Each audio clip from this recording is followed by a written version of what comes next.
everyone. අයිබෝන් කියලා ඔයගොල්ලෝ ගොඩාක් ආදරෙන් පිළිගන්නවා. අද ස්පෙෂල් වීඩියෝ එකක් තමයි ඔයගලන්ට අරගෙන ඉන්න හදන්නේ. ඉතින් මුලින්ම කියන්න ඕනේ මගේ channel එකට මේ වෙද්දි subscribersලා 10000ක් වෙලා තියෙනවා. ඉතින් ඒ ඔයගලන්ගේ ආදරය නිසා ඔයගොල්ලෝ මාත් එක්ක වීඩියෝස් දාපු දවස් නම් එකතු වෙලා හිටපු නිසා තමයි මට ඒ විදිහට ලොකු ප්‍රමාණයක් ලබා ගන්න පුළුවන් වුණේ.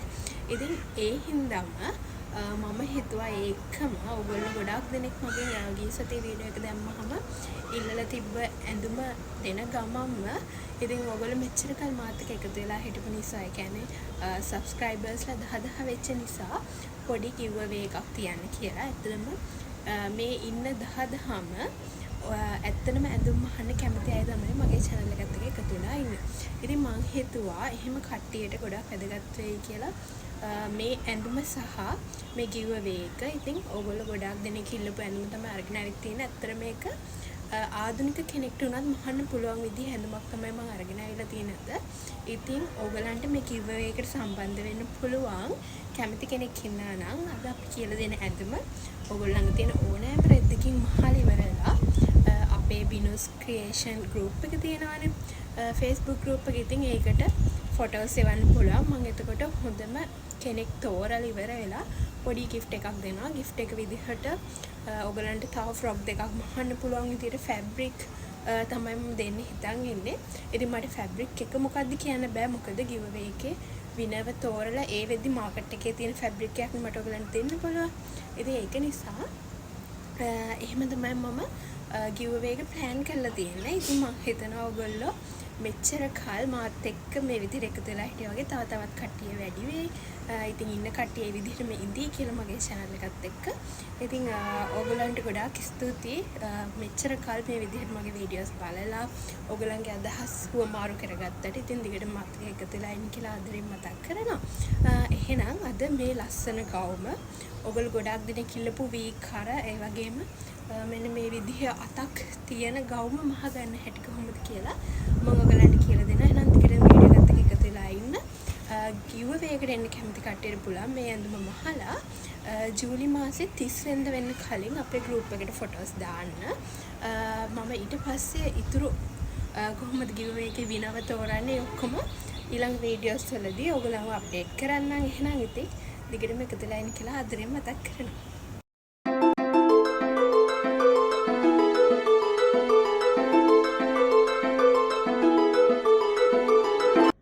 එහෙනම් බලමු මේ ලස්සන ඇඳුම මහගන්න අපිට මොනවද අවශ්‍ය වෙන්නේ කියලා.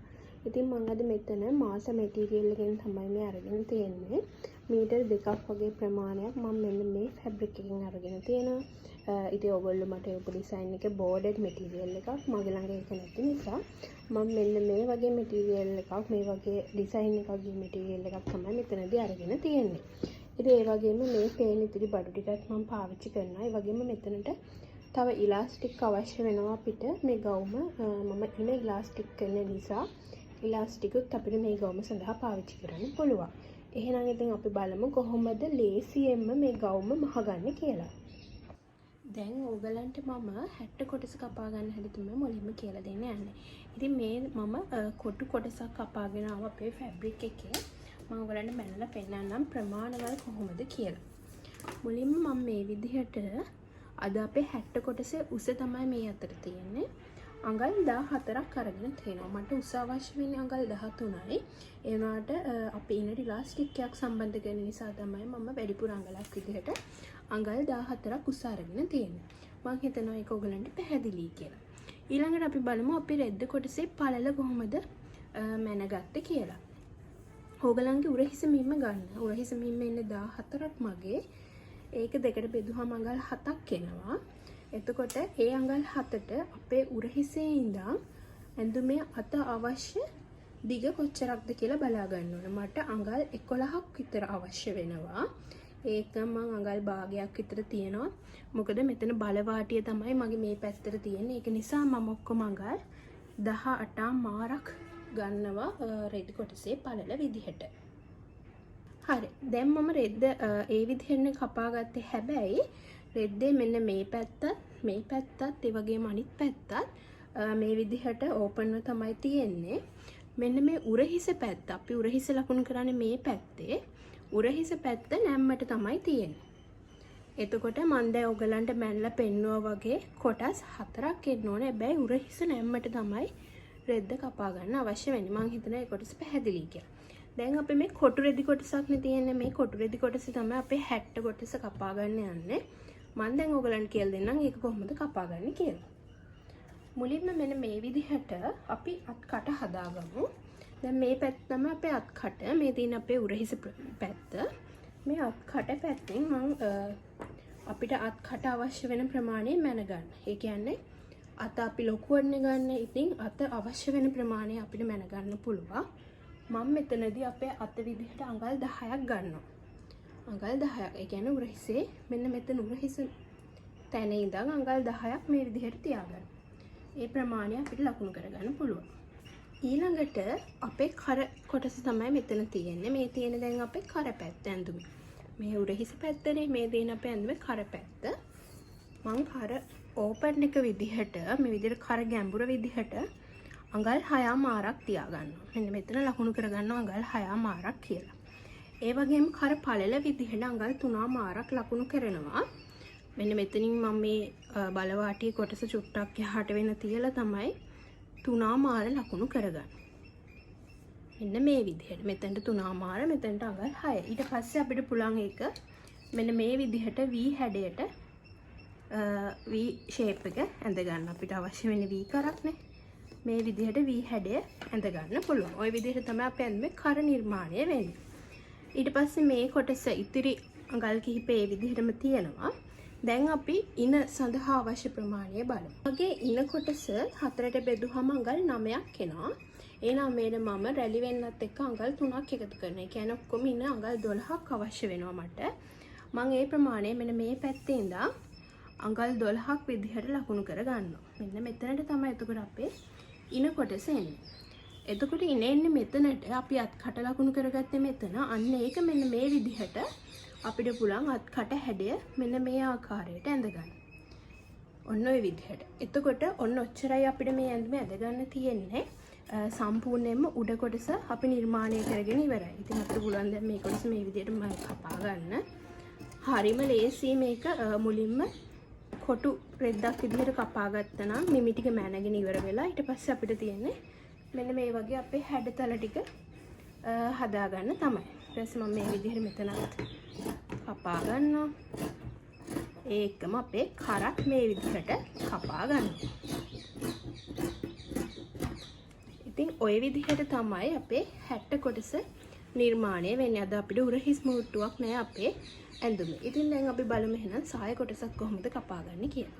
අපි දැන් සාය කොටසටත් මේ විදිහට රෙද්ද දෙකෙන් නවාගෙන අරන් තියෙනවා. එතකොට මෙතන රෙදි කොටස් 4ක් තියෙනවා. ඉතින් වෙනදා වගේම මේ පැත්තට නැම්ම කොටස තියෙනවා. දැන් මම මුලින්ම රෙද්දේ උඩින්ම ඇදිවත් වෙන රේඛාවක් ඇඳ ගන්නවා. මෙන්න මේ විදිහට.